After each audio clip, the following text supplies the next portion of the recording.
My name is Rohit Singh and I am your SST teacher. Today I am going to discuss about the chapter power sharing, the chapter 1 of civics, class 10. Let's start this chapter. तो भाई chapter का नाम है power sharing. Power sharing बोलने से आप लोगों को क्या समझ में आता है? पावर को शेयर करना, है ना। मान लो एक बहुत ही बलशाली आदमी है और वो अपना सारा पावर शेयर कर देगा, कमजोर नहीं हो जाएगा? ऐसा मानते हो? नहीं, ऐसा नहीं है।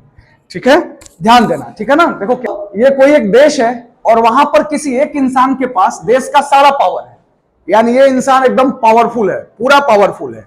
तो क्या ये देश डेमोक्रेटिक कंट्री कहलाएगा?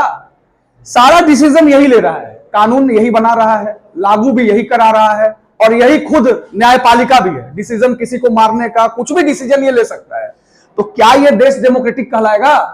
ये या तो मोनार्की कहलाएगा, नहीं तो बोल सकते हो, कोई दिक्कत नहीं है, या तो मोनार्की कहलाएगा नहीं तो डिक्टेटरशिप कहलाएगा, यही कहलाएगा।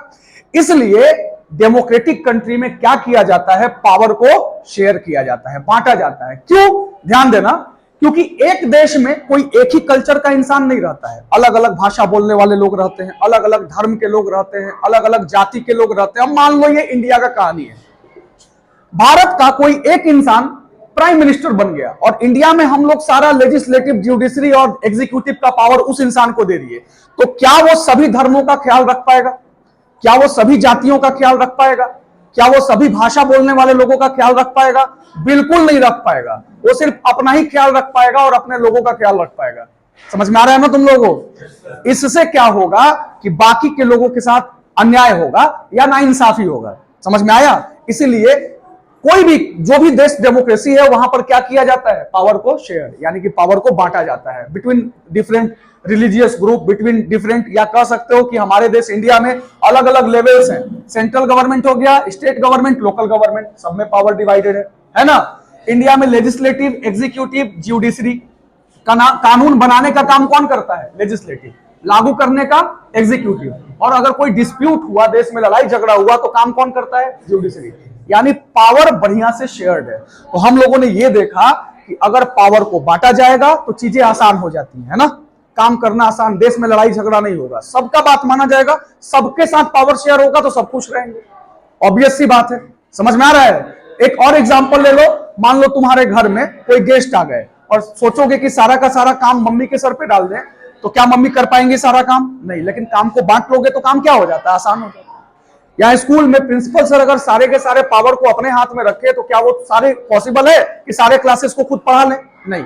उन्होंने अपने पावर को शेयर कर रखा है। किनके बीच में? टीचर्स के बीच में। सारे टीचर अपना अपने क्लास में आते हैं, अपना अपना क्लास लेते हैं। चीजें क्या हो जाती है? पावर को शेयर करने से आसान हो जाती है। तो ये चैप्टर में हम लोग बहुत कुछ डिस्कस कर लिए पावर शेयरिंग के बारे में। अब हम लोग ध्यान देंगे, चैप्टर स्टार्ट हुआ है कहानी के साथ, और जो चैप्टर कहानी के साथ स्टार्ट है, सोचो कितना इंटरेस्टिंग होगा, है ना। कहानी सुनते ही तुम लोगों को मजा आने लगता है ना, कि भाई कहानी से स्टार्ट है। और कहानी कहां का है? बेल्जियम का और श्रीलंका का। तो ध्यान देना, बेल्जियम जो है, नाम सुने हो कभी बेल्जियम का? बेल्जियम एक बहुत ही छोटा सा देश है, ठीक है ना। कहां पर है ये? यूरोप में। यूरोप एक कॉन्टिनेंट है। तो बेल्जियम के बारे में मैंने बताया कि बेल्जियम एक छोटा सा देश है। कहां पे? यूरोप में। छोटा सा देश इसलिए बोल रहे हैं क्योंकि इंडिया का एक स्टेट्स के साथ इसका कंपेयर हुआ है, बेल्जियम का भी और श्रीलंका का भी, हरियाणा के साथ। और हरियाणा कितना बड़ा है जान ही रहे हो, बहुत ही छोटा सा, यानी हमारे देश के एक राज्य के बराबर ये दोनों देश है ना। इसलिए Belgium is a small country in Europe. और बेल्जियम, देखो किसी भी देश के बारे में जानो तो उसका चौहद्दी जानते हो ना, कि अगल बगल में कौन से देश है, ये जरूर जान लेना चाहिए और इंपॉर्टेंट भी है। तो बेल्जियम के नॉर्थ ईस्ट में कौन सा देश है? नीदरलैंड्स। बेल्जियम के ईस्ट में कौन सा देश है? जर्मनी, ठीक है ना। इसके बाद बेल्जियम के नॉर्थ, साउथ, ईस्ट और वेस्ट। साउथ ईस्ट में कौन सा है कंट्री? लग्जमबर्ग। और बेल्जियम के साउथ में, या कह लो पूरा का पूरा साउथ वेस्टर्न पार्ट में कौन सा देश है? फ्रांस, है ना। तो देखो, बेल्जियम के नॉर्थ ईस्ट में कौन सा कंट्री है? नीदरलैंड। बेल्जियम के ईस्ट में जर्मनी। और बेल्जियम के तुम्हारा साउथ ईस्ट में कौन सा कंट्री है? लग्जमबर्ग। और बेल्जियम के पूरा साउथ या साउथ वेस्टर्न पार्ट में कौन सा कंट्री है? फ्रांस। तो बेल्जियम के अगल बगल हमने देखा, हमने 2 पॉइंट याद रखना इसमें। Belgium is a small country in Europe, it shares its border with France, Luxembourg, Germany and Netherlands. और क्यों है ऐसा हम बताएंगे। देखो, बेल्जियम में मुख्य रूप से 3 भाषा बोला जाता था। पहला भाषा है कौन सा? डच। और डच कहां का भाषा है? नीदरलैंड का। यानी पड़ोसियों का असर पड़ता है ना। बेल्जियम पर तो बहुत सारे कंट्रीज ने अपना अपना शासन किया। तो डच कितने लोग बोलते हैं? 59। यानी जो भाषा मेजोरिटी में है बेल्जियम में, मेजोरिटी वाले लोग कौन सा भाषा बोलते हैं? डच। और उसके बाद 40% लोग वहां के कौन सा भाषा बोलते हैं? फ्रेंच। और बाकी 1% लोग कौन सा भाषा बोलते हैं? जर्मन। पूरा 100 हो गया। काउंट आता है तुम लोग? तो बेल्जियम में जो पॉपुलेशन था वो डिवाइडेड था on the basis of language, भाषा बोलने के आधार पर। और इसीलिए इस टॉपिक का नाम है ethnic composition of Belgium and Sri Lanka. Ethnic का मतलब क्या होता है जानते हो? नहीं जानते हो तो सुन लो। जब किसी भी देश में रहने वाले लोग कोई खास, कुछ लोग खास रिलीजन को फॉलो करें तो उनका एथनिसिटी एक जैसा होता है, कल्चर एक जैसा होता है। Shared culture among the people is called ethnicity। जैसे मान लो देश में जितने हिंदूज हैं सभी होली मनाएंगे, दिवाली मनाएंगे, दशहरा मनाएंगे। देश में जितने भी मुस्लिम्स रहते हैं उनका जीवन जीने का तरीका एक जैसा है, सब नमाज पढ़ते हैं एक जैसा। तो इसी तरह से बेल्जियम में एथनिसिटी भाषा के आधार पर थी। और भाषा कितने थे? 3, ये डच, फ्रेंच और जर्मन। ठीक है ना। अब देखो, इसीलिए पड़ोसियों को पढ़ना चाहिए। अब बेल्जियम के बगल में नीदरलैंड है, इसको डच भी कहते हैं कंट्री को, जानते हो ना। तो नीदरलैंड का भाषा क्या है? डच। तो बेल्जियम में कौन सा भाषा बोला जा रहा है? डच। बेल्जियम के बगल में एक और कंट्री है, कौन सा? जर्मनी। तो कौन सा भाषा बोला जा रहा है? जर्मन। कितना परसेंट? 1%। और बेल्जियम के बगल में कौन सा कंट्री है? फ्रांस। तो कौन सा भाषा बोला जा रहा है? फ्रेंच। एक देश तुम लोगों को याद रखना है, उसका क्या नाम है? लक्समबर्ग। समझ में आ गया? अब चलो देखते हैं बेल्जियम का पॉपुलेशन कितना है? लगभग 1 करोड़। ठीक है ना। 1 करोड़ पॉपुलेशन है बेल्जियम का। और हमारा कितना है? अभी 142 करोड़ हो गया है। ठीक है ना। हाँ, बेल्जियम की राजधानी कहां पर है? ब्रुसेल्स। ये जो बेल्जियम का ये हमने शो किया है, ये क्या है? कैपिटल। और बेल्जियम की राजधानी का क्या नाम है? ब्रुसेल्स। ठीक है ना। और ब्रुसेल्स में कंडीशन डिफरेंट था। ब्रुसेल्स का जनसंख्या कैसे था? ब्रुसेल्स में 80% फ्रेंच रहते थे और 20% डच। यानी जो लोग देश में कम है वो लोग कैपिटल में ज्यादा है। देश में जो लोग कम है कौन है? फ्रेंच। और कैपिटल में उनकी संख्या 80% है, अधिक है। यानी ये कह सकते हैं हम लोग कि जो लोग देश में माइनॉरिटी में हैं वो लोग कैपिटल में मेजोरिटी में हैं, और जो लोग देश में मेजोरिटी में हैं वो कैपिटल में माइनॉरिटी में हैं, यानी कि कम संख्या में। समझ में आया? चलो समअप करते हैं फटाफट। क्या क्या हम लोग पढ़े? हम लोगों ने देखा बेल्जियम एक छोटा सा कंट्री है। कहां पर? यूरोप में। और बेल्जियम अपना बॉर्डर जो है वो शेयर करता है किन देशों के साथ? फ्रांस, जर्मनी, लक्समबर्ग और नीदरलैंड्स। ठीक है ना। बेल्जियम में एथनिसिटी कैसे डिवाइडेड थी? On the basis of language. भाषा कितने थे वहां पे? 3, डच, फ्रेंच और जर्मन। डच बोलने वाले लोग कितने परसेंट थे? 59। फ्रेंच बोलने वाले लोग 40। जर्मन बोलने वाले लोग 1%। यानी हमने देखा एथनिसिटी। और पॉपुलेशन भी तुम लोगों को पता होना चाहिए बेल्जियम का लगभग कितना है? 1 करोड़। ठीक है ना। बेल्जियम की राजधानी कहां है? ब्रुसेल्स। ब्रुसेल्स में पॉपुलेशन का कंपोजिशन कैसा था? 80% फ्रेंच और 20% डच। यानी जो लोग देश में मेजोरिटी में है वो राजधानी में माइनॉरिटी में। ऐसा क्यों है सब बताएंगे, अभी समझ में आ जाएगा तुम लोगों को। ठीक है ना। तो ये पूरा का पूरा समझ में आ गया। और इस रीजन को कहा जाता था फ्लेमिश, और इस रीजन को कहा जाता है वेलोनिया। ठीक है ना। 3 स्टेट हो गए, फ्लेमिश, वेलोनिया और ब्रुसेल्स। किस देश में? बेल्जियम में। तो पूरा कंपोजिशन बेल्जियम का समझ में आया? कोई डाउट है? कोई दिक्कत? अब चलो आगे देखते हैं। बेल्जियम में एक प्रॉब्लम थी। प्रॉब्लम क्या था? कि जो लोग देश में माइनॉरिटी में है यानी कम संख्या में है, ये ज्यादा रिच थे और ज्यादा पावरफुल थे। कौन लोग? फ्रेंच लोग। कहां पर? बेल्जियम में। अब बताओ किसी देश में जो कम्युनिटी कम संख्या में है वो ज्यादा रिच और पावरफुल हो, क्या ये पसंद आएगा मेजोरिटी वालों को? ऑब्वियसली नहीं आएगा। तो डच लोगों को ये लग रहा था कि देश में अधिक संख्या में हम हैं और देश के सारे रिसोर्सेज का इस्तेमाल कौन लोग कर ले रहे हैं? फ्रेंच लोग। वो ज्यादा रिच हैं, पावरफुल है हमसे। तो देश में लड़ाई का सिनारियो बन गया था। ऐसा लग रहा था कि सिविल वॉर हो जाएगा, यानी गृह युद्ध। किसके किसके बीच में? डच और फ्रेंच के बीच में। और ऐसा भी लग रहा था कि इस देश का 2 डिवीजन हो जाएगा, पॉसिबल डिवीजन। डच अलग हो जाएंगे और फ्रेंच अलग हो जाएंगे। ऐसा सिचुएशन है। यानी अभी लड़ाई होने को है लेकिन हुआ नहीं है। ठीक है ना। अब चलो चलते हैं श्रीलंका। अब यहां छोड़ दिए हैं लड़ाई के बीच में ना, अभी टेंशन बना हुआ है। कहां पे? बेल्जियम में। लेकिन आगे क्या होता है चलो देखेंगे बाद में। पहले श्रीलंका के बारे में देखते हैं क्या है। श्रीलंका जान ही रहे हो तुम लोग, हमारे देश इंडिया के मैप में फ्री में आता है, जान रहे हो ना। हमारे देश के मैप के साथ फ्री में किसका मैप आता है? श्रीलंका का। नीचे एकदम ऐसे ही रहेगा फ्री में, श्रीलंका का मैप फ्री में मिल जाता है हम लोग को। तो श्रीलंका एक छोटा सा देश है ये भी। यहाँ का पॉपुलेशन भी लगभग कितना है? 2 करोड़। ठीक है। यानी कि सिमिलर है, ज्यादा बहुत डिफरेंस नहीं है। 2 करोड़ पॉपुलेशन है श्रीलंका का।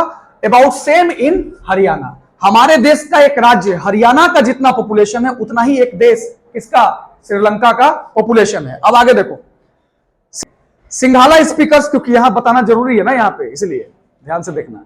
तो श्रीलंका का पॉपुलेशन कितना है, 2 करोड़, और हमारे देश का एक राज्य के बराबर इस देश का पॉपुलेशन है। तो जनसंख्या जान गए कितना है, क्या है। सिंघाला स्पीकर्स कितने थे उसमें। अब देखो इस देश में भी जो पॉपुलेशन था वो डिवाइडेड था on the basis of language, लेकिन यहां पर एक और था, उसको क्या कहते हैं, रिलीजन।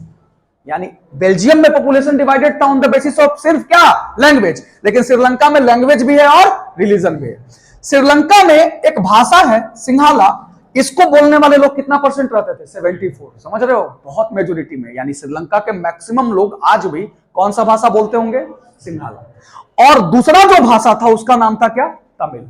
तमिल बोलने वाले लोग कितना परसेंट है, 18, ठीक है ना, कंफ्यूज मत होना, ये जोड़ोगे तो सिर्फ कितना परसेंट आएगा, 92। हम इसके बारे में बताएंगे, जोड़ लो, 74 18 कितना होता है, 92। आगे का कहानी हम बताएंगे।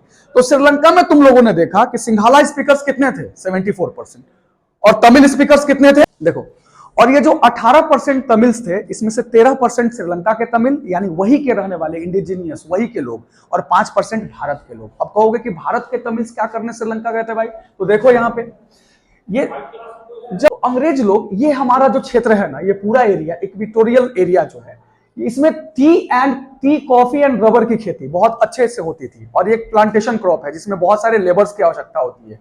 तो श्रीलंका में उतने लेबर्स थे नहीं, लेबर्स कहां थे, इंडिया में, और दोनों जगह किसका शासन था, ब्रिटिशर्स का, ठीक है ना। यहां खेती कराते थे, लेबर कहां से लेके जाते थे, इंडिया से, और इंडिया से सबसे नजदीकी स्टेट कौन सा है, तमिलनाडु। श्रीलंका से सबसे नजदीकी स्टेट कौन सा है, तमिलनाडु। तो तमिलनाडु के लोग वहां चले गए और वहां गए काम करने एज अ लेबर, लेकिन वही रह गए, वही बस गए। तुम लोग देखे भी होंगे कि गांव से कुछ लोग नौकरी करने दिल्ली वगैरह जाते हैं, वही रह जाते हैं, वही फ्लैट ले लेते हैं, घर ले लेते हैं। तो इंडियन तमिल वहां कैसे पहुंचे तुम लोग समझ गए, प्लांटेशन वर्कर के रूप में गए थे श्रीलंका और वही रह गए। तो टोटल तमिल पॉपुलेशन कितना हो गया, 18%। अब देख लो religious composition, most of the Sinhala speaking people are Buddhist, यानी जो लोग 74% लोग सिंघाला बोलते थे, ये कौन सा धर्म को फॉलो करते थे, बुद्धिस्ट। यानी मेजोरिटी लैंग्वेज कौन सा हो गया, सिंघाला, और रिलीजन कौन सा हो गया, बुद्धिज्म। कहां पे, श्रीलंका में। And Tamil speaking people are both Hindus and Muslims, यानी हमने ये देखा कि जो लोग तमिल बोलते थे वो हिंदू भी थे और मुस्लिम भी थे, ठीक है ना। उनका लैंग्वेज क्या था, हिंदू और मुस्लिम। और सिंघाला बोलने वाले लोग कौन से रिलीजन के थे, बुद्धिज्म। समझ में आ गया। और तमिल बोलने वाले लोग हिंदू और मुस्लिम। समझ में आ रहा है कि नहीं। तो धर्म कितने पड़ गए हम लोग, 3। कौन कौन सा, बुद्धिज्म, हिंदू, मुस्लिम। तो 74% लोग सिंघाला बोलने वाले किस रिलीजन को फॉलो करते थे, बुद्धिज्म। लेकिन 18% लोग जो तमिल बोलते थे वो या तो हिंदू थे या नहीं तो मुस्लिम। और बाकी इस देश में 7% पॉपुलेशन क्रिश्चियन रिलीजन के थे, और ये लोग सिंघाला भी बोल लेते थे और तमिल भी बोल लेते थे। तो 92 और 7 क्लियर हो गया, ठीक है। 74% लोग सिंघाला, 18% लोग तमिल, 7% लोग दोनों, या तो सिंघाला नहीं तो तमिल। और ये किस रिलीजन के थे, क्रिश्चियन। पूरा कंपोजिशन रिलीजियस और लैंग्वेज का कंप्लीट हो गया। 1%, यस, वो 1% थे वहां के ट्राइब्स श्रीलंका के, ठीक है ना। उनका लैंग्वेज भी अलग और रिलीजन भी अलग, और इतने कम संख्या में थे कि इनके बारे में न तो तुम्हारे बुक में लिखा हुआ है न कहीं, लेकिन हम बता दे रहे हैं वहां के कौन थे ये ट्राइब्स। कोई डाउट है किसी को, समझ में आ गया। तो बेल्जियम और श्रीलंका की कहानी हो गई। तो हम लोग अभी तक देखे कहानी बेल्जियम का और श्रीलंका का। बेल्जियम का पॉपुलेशन डिवाइडेड था on the basis of language, और श्रीलंका का लैंग्वेज भी था और रिलीजन भी था। मेजोरिटी लैंग्वेज कौन सा, सिंघाला, और मेजोरिटी रिलीजन कौन सा, बुद्धिज्म, ठीक है। क्लियर है एकदम। लेकिन जिंदगी इतनी आसान अगर होती तो हम लोग पढ़ते क्यों, ठीक है ना। एक टर्म आता है, ध्यान देना, हम यहां लिख रहे हैं, मेजोरिटेरियनिज्म। इस वर्ड पे पूरा फोकस करना, ये वर्ड बहुत ही इंपॉर्टेंट है। नाम क्या है वर्ड का, मेजोरिटेरियनिज्म। तोड़ तोड़ के पढ़ोगे तो आसान होगा पढ़ने में। मेजोरिटेरियनिज्म ये क्या होता है समझना। ये एक ऐसी स्थिति है, मेजोरिटेरियनिज्म एक ऐसा सिचुएशन है जिसमें देश में जो लोग मेजोरिटी में रहते हैं वो माइनॉरिटीज को परेशान करना शुरू कर देते हैं, ठीक है ना। देश में जो कम्युनिटी मेजोरिटी में है वो वहां रहने वाले माइनॉरिटीज को अगर सप्रेस करे, एक्सप्लॉइट करे, परेशान करे, उस सिचुएशन को हम लोग क्या कहते हैं, मेजोरिटेरियनिज्म। अभी कोई डाउट है, समझ में आ गया? क्लास में मान लो बॉयज मेजोरिटी में है, गर्ल्स माइनॉरिटी में है ना, बार बार तुम लोग ऐसा कुछ करो कि इनको एकदम यहाँ क्लास में रहने से मुश्किल हो जाए ना, ऐसा लगे कि नहीं हम लोग यहाँ नहीं रह सकते, अब इतना तुम लोग परेशान कर दो, उस सिचुएशन को क्या कहेंगे? मेजोरिटेरियनिज्म। ऐसा करना मत, लेकिन इसी को कहते हैं मेजोरिटेरियनिज्म। टीचर भी आए, तुम लोगों से पूछे, गर्ल से नहीं पूछे, तुम लोग जो बोल दिए हो गया, ठीक है ना, बस मेजोरिटी में हो, इन लोगों को लगेगा कि नहीं भाई हम भी देश में है कि नहीं। समझ में आया? तो देश में रहने वाले जब मेजोरिटी कम्युनिटी माइनॉरिटीज को सप्रेस करे, ऑपरेस, उनको सताए, एक्सप्लॉइट करे, उसी कंडीशन को क्या कहते हैं? मेजोरिटेरियनिज्म। और ये हुआ कहां था? इन श्रीलंका। यही टॉपिक है तुम्हारे एनसीईआरटी का, मेजोरिटेरियनिज्म इन श्रीलंका। हुआ क्या था? कहानी सुनना। श्रीलंका भी गुलाम था, इंडिया भी गुलाम था, हमने अभी बताया, प्लांटेशन वाले टॉपिक में बताया ना। श्रीलंका को आजादी मिलती है 1948 में। ध्यान से कहानी है, पूरा सुनना। श्रीलंका को कब आजादी मिलती है? हमको कब मिली थी? 1947। हमसे 1 साल बाद श्रीलंका आजाद होता है, ठीक है ना। और आजाद होने के बाद श्रीलंका में सिंघाला कम्युनिटी जो है, सिंघाली कम्युनिटी, इन लोगों ने अपना वर्चस्व या डोमिनेंस शुरू कर दिया। ये कह सकते हो, लिख भी सकते हो एग्जाम में अगर आया majoritarianism. Sri Lanka emerged as an independent country in 1948 and after they got independence, Singhala community started dominance over the Sri Lankan government। यानी इन लोगों ने अपना वर्चस्व शुरू कर दिया, सिंघाली लोगों ने। किस सरकार पे? श्रीलंकन। क्योंकि श्रीलंका की आजादी की लड़ाई में सिंघाला लोगों का बहुत बड़ा योगदान रहा था, तो वो लोग अपना पार्टी बना लिए, वो लोग और किसी के बारे में सोचे ही नहीं। 74% मतलब उनको लगता था 100%, और कोई देश में है ही नहीं, सिर्फ कौन है? सिर्फ सिंघाला। इसके लिए इन्होंने किया क्या? ध्यान रखना, 1956 में इन्होंने एक एक्ट पास किया। एक्ट कहां पास होता है? पार्लियामेंट में। यानी कि लॉ बनाया, कानून बनाया। किसने? श्रीलंकन गवर्नमेंट ने। किस लिए कानून बनाया? To make Sinhala the official language of Sri Lanka. किस भाषा को ऑफिशियल लैंग्वेज बना दिया? सिंघाला। 2 ही तो भाषा है देश में, या तो सिंघाला नहीं तो तमिल। उन्होंने दूसरे भाषा के बारे में सोचा क्या? नहीं, एक ही भाषा को क्या बना दिया? Official language. हमारे देश में कितने ऑफिशियल लैंग्वेज हैं? तो 22 राजभाषा है। संविधान के 8वीं अनुसूची में लिखा हुआ है कितने राजभाषा हैं? 22। हिंदी भी हमारे देश का राष्ट्रभाषा नहीं है। Hindi is also an official language. Hindi बाकी जैसे तमिल है, जैसे मलयाली है, जैसे पंजाबी है, जैसे उड़िया है, उसी तरह से हिंदी है। कोई भाषा को प्रेफरेंस हमारा देश संविधान नहीं दिया है। समझ में आया? वो तो हिंदी भाषी लोग ज्यादा है, 45-46%, इसलिए उन्होंने मान लिया हिंदी क्या है? राष्ट्रभाषा। लेकिन संविधान ने नहीं माना, कानून ने नहीं माना। कानून के सामने सारी भाषाएं क्या है? बराबर। लेकिन इन्होंने एक्ट पास करके सिर्फ कौन से भाषा को बनाया? सिंघाला। ठीक है ना।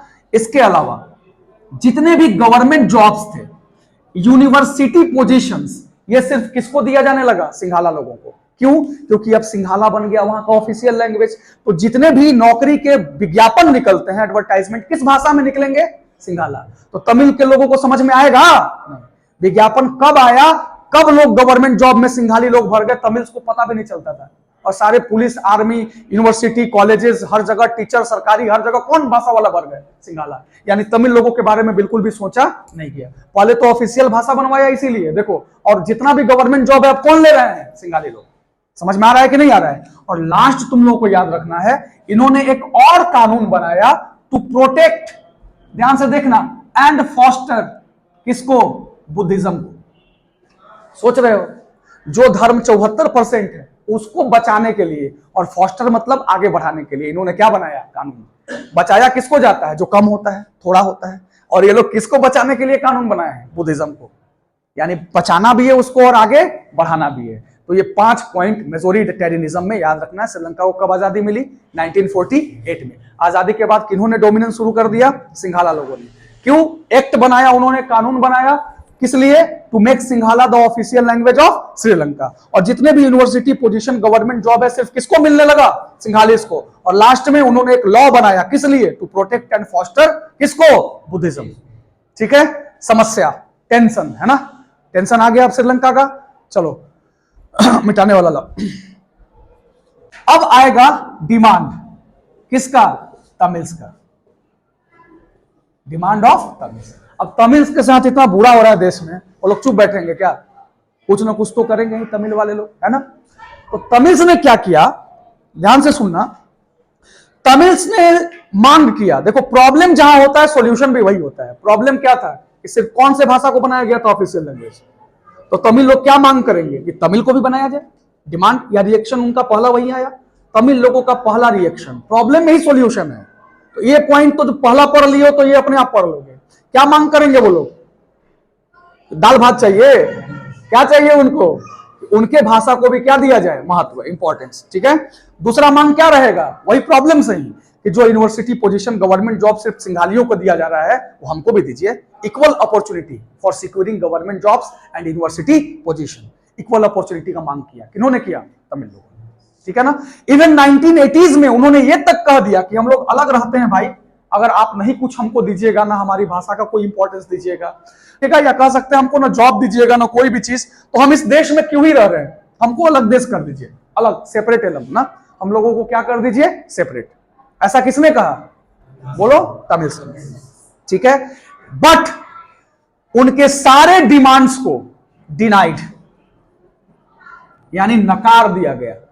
किसके द्वारा? सिंघालिस, जो वो एटीट्यूड वाली गवर्नमेंट है कि क्या कर लेगा ये लोग, छोटा मोटा 17-18% का जनता, इन लोगों का इतना हिम्मत कि हम लोगों से मांग करेगा। समझ में आया? उनके सारे डिमांड्स को क्या किया? डिनाई। डिमांड 3 ही थे। पहला किस लिए? उनके भाषा को क्या बनाने के लिए? Official language. दूसरा demand for securing equal opportunity for government jobs ना, या कह सकते हो यूनिवर्सिटी पोजीशंस। ठीक ना। इसके बाद हम लोगों ने ये देखा कि वो लोग क्या डिमांड कर रहे थे कि अगर कुछ नहीं कर सकते हैं तो सेपरेट एलम, यानी हमको अलग कर दीजिए। But their all demands were denied and Tamil people they started feeling alienated. Alienated का मतलब होता है बिल्कुल अलग। अपने ही देश में उनके साथ सौतेला सा व्यवहार हुआ और उनको लगने लगा कि अब इस देश में हमारे लिए कुछ बचा ही नहीं है। सोचो उस बच्चे का क्या, टीचर आ रहे हैं, बाकी सभी बच्चों से पूछ रहे हैं, उनका ख्याल रख रहे हैं, और बाकी किसी एक बच्चे से नहीं, कुछ बात ही नहीं कर रहे हैं, उसको कैसा महसूस होगा?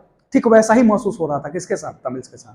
मान लो पेरेंट्स हैं और उनके 3 छोटे मोटे नन्हे मुन्ने बच्चे हैं, पापा इस पे ख्याल रख रहे हैं, मम्मी इस पे ना, बड़े वाले को पापा मान रहे हैं, छोटे वाले को मम्मी, बीच वाले का कुछ सुना ही नहीं जा रहा है ना, तो उसके लिए चॉकलेट आ रहा है, उसको खाली मारा पीटा जा रहा है। तो इसका जो सिचुएशन होगा ना, यानी बिल्कुल एलियनेटेड, अलग थलग महसूस करना ना, लगेगा ना कि हम एकदम क्यों ही आए इस धरती पर, ऐसा ही महसूस होने लगा। किसको? तमिल लोगों को। समझ में आ गया प्रॉब्लम? और अभी तक प्रॉब्लम चल ही रहा है, लेकिन यहां पे सॉल्यूशन बड़ा गंदे तरीके से हुआ। देखते हैं रिजल्ट हुआ क्या आखिर श्रीलंका में। The relation between Sinhala and Tamil got strained, यानी जो रिश्ता था सिंघाला और तमिल का, जो भी थोड़ा बहुत बचा था, वो स्ट्रेन्ड हो गया। स्ट्रेन्ड मतलब तनावपूर्ण। And ended with the civil war. The relation between Tamil and Sinhala got strained and ended with the civil war. Civil war शुरू हो गया श्रीलंका में। सिविल वॉर क्या होता है जानते हो? सिविल वॉर, गृह युद्ध उसका हिंदी होता है।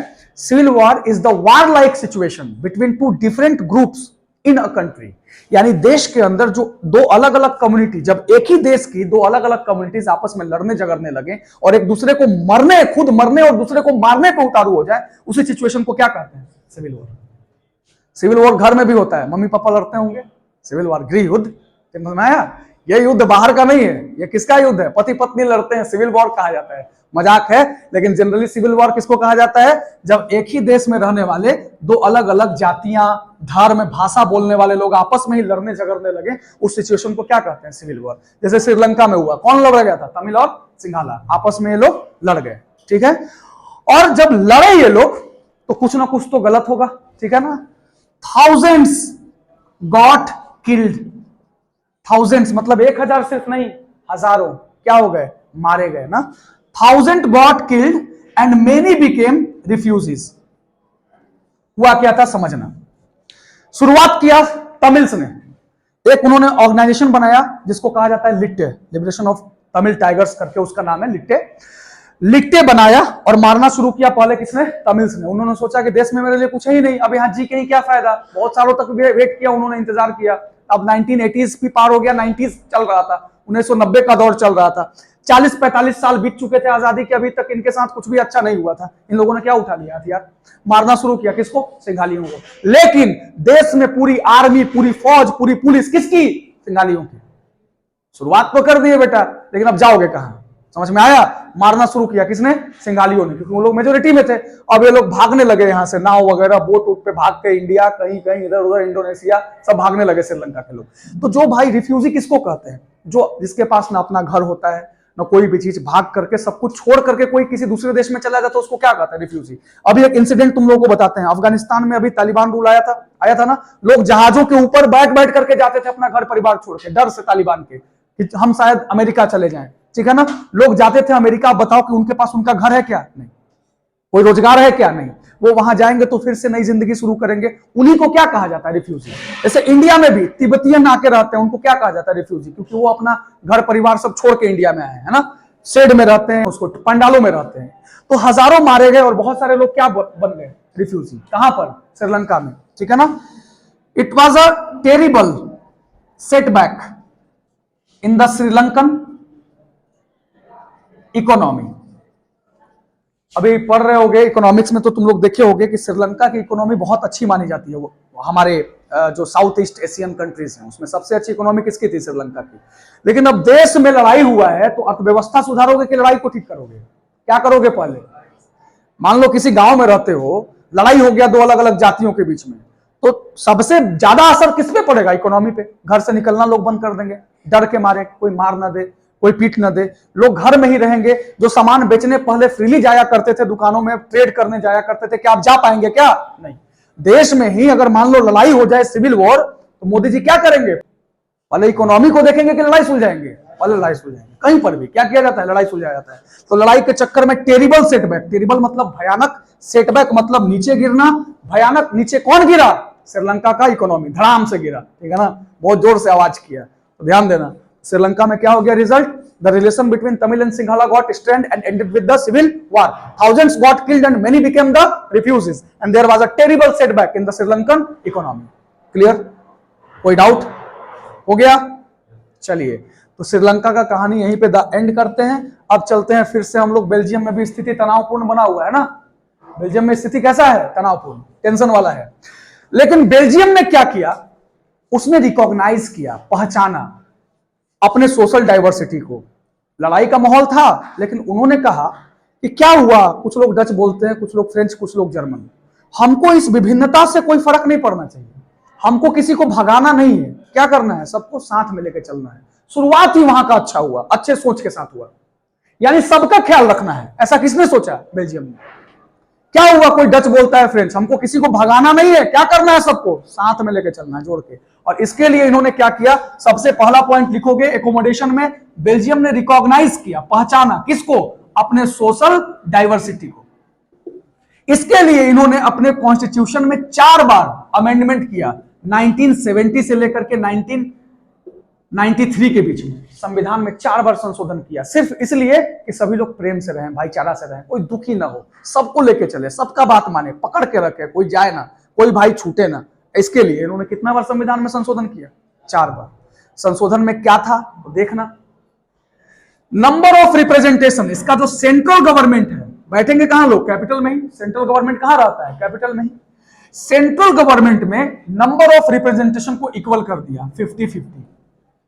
डच लोगों ने दोस्ती का हाथ बढ़ाया। डच लोगों ने कहा कि क्या हुआ, हम 59% है, हमको 59 सीट नहीं चाहिए, कितना चाहिए? सिर्फ 50। 50 फ्रेंच को दे दो और 50 किसको दे दो? डच को। मैक्सिमम 99% पॉपुलेशन था ना वो लोग, जर्मन तो 1% थे। तो इन्होंने सेंट्रल गवर्नमेंट में सीटों का बंटवारा कैसे किया? 50-50। इसके बाद दूसरा इन लोगों ने उपाय ये लगाया कि सेंट्रल गवर्नमेंट ने अपने बहुत सारे पावर दे दिए, किसको? स्टेट गवर्नमेंट्स को। स्टेट गवर्नमेंट कौन कौन? फ्लेमिश, वैलोनिया और ब्रुसेल्स को बहुत सारे पावर दे दिया। क्यों पावर दे दिया? ताकि ये इंडिपेंडेंटली डिसीजन ले सके, यानी कोई निर्णय के लिए ये सेंट्रल गवर्नमेंट पे निर्भर ना हो, खुद से फैसला ले सके। और जब कोई राज्य या स्टेट खुद से फैसला लेता है तो खुश रहते हैं वहां के लोग कि हम लोगों की चल रही है। समझ में आ रहा है कि नहीं आ रहा है? तो पहला चीज क्या बताए? नंबर ऑफ रिप्रेजेंटेशन कंट्री में क्या हो गया? इक्वल। दोस्ती का हाथ शुरुआत किसने बढ़ाया? डच लोगों ने, ठीक है ना। इसके बाद क्या हमने पढ़ाया कि जो सेंट्रल गवर्नमेंट है अपना बहुत सारा पावर किसको दे दिया? स्टेट गवर्नमेंट को। अब बारी थी किसकी? फ्रेंच लोगों की। ब्रुसेल्स में फ्रेंच का जनसंख्या कितना था? 80%। लेकिन यहां पर भी फ्रेंच लोगों ने दोस्ती का हाथ बढ़ाया, सीट्स को क्या कर दिया? 50-50। कहां पे? ब्रुसेल्स में। देखो, कुछ अच्छा करने से अच्छा होता है ना। जब सोच अच्छा रहेगा, तुम अगर किसी के लिए अच्छा करोगे तो तुम्हारे साथ भी क्या होगा? अच्छा। ब्रुसेल्स में 80% फ्रेंच थे, लेकिन यहां पर भी नंबर ऑफ रिप्रेजेंटेशन क्या हो गया? 50-50। समझ में आ गया? इसके बाद एक अलग से सरकार बनाया गया जिसका नाम था कम्युनिटी गवर्नमेंट। कम्युनिटी गवर्नमेंट बनाया गया। इसका काम सिर्फ इतना था कि पूरे देश का लैंग्वेज, एडुकेशन, कल्चर का ख्याल रखना, चाहे वो भाषा जर्मन ही क्यों ना हो। अलग से सरकार बनाया गया सिर्फ इसलिए कि वहां का लैंग्वेज, जितने भी लैंग्वेज है 3, सबका ख्याल रखा जाए, सभी लोगों का एजुकेशन सुनिश्चित कर सके, शिक्षित हों लोग, पढ़े लिखे हों, और वहां का कल्चर सारे लोगों का क्या रहे, बचा रहे। उससे संबंधित कोई भी समस्या होता था तो समाधान करने के लिए अलग से सरकार बना दिया इन्होंने बेल्जियम में। समझ में आया? तो ये सारे अरेंजमेंट्स का असर ये हुआ कि बेल्जियम में ऐसा देखो, देखने से लग सकता है कि कॉम्प्लिकेटेड है ना, 4 बार संविधान में संशोधन, बहुत सारी मुश्किलें, सीट्स बराबर 50-50, पावर बांट दिया सेंट्रल गवर्नमेंट, कॉम्प्लिकेटेड लग रहा है, लेकिन अभी तक ये अरेंजमेंट बहुत ही अच्छा काम किया है। क्यों? क्योंकि जो लग रहा था कि पॉसिबल डिवीजन हो जाएगा दो देशों, एक देश का 2 डिवीजन हो जाएगा, उससे कंट्री बच गया। समझ में आया? 2 पॉसिबल डिवीजन लग रहा था ना, ऐसा लग रहा था कि डच और फ्रेंच क्या हो जाएंगे, आपस में लड़ जाएंगे, लेकिन वो बचे कैसे? इन्हीं अरेंजमेंट से। अरेंजमेंट क्या था, फिर से रिकॉर्ड करो। उन्होंने सबसे पहले रिकॉग्नाइज किया, पहचाना, किसको? अपने सोशल डाइवर्सिटी को। और कॉन्स्टिट्यूशन में कितना बार संविधान में संशोधन किया? 4 बार। कब से कब? 70 से 93। ठीक है ना? संशोधन में क्या था? 4 ही चीज याद रखना।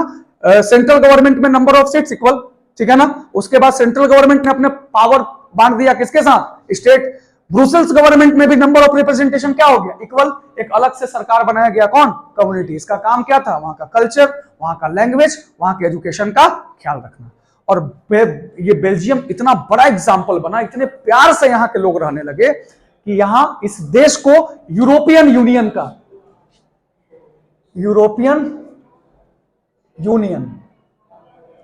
ठीक है ना, इसका क्या बना दिया गया?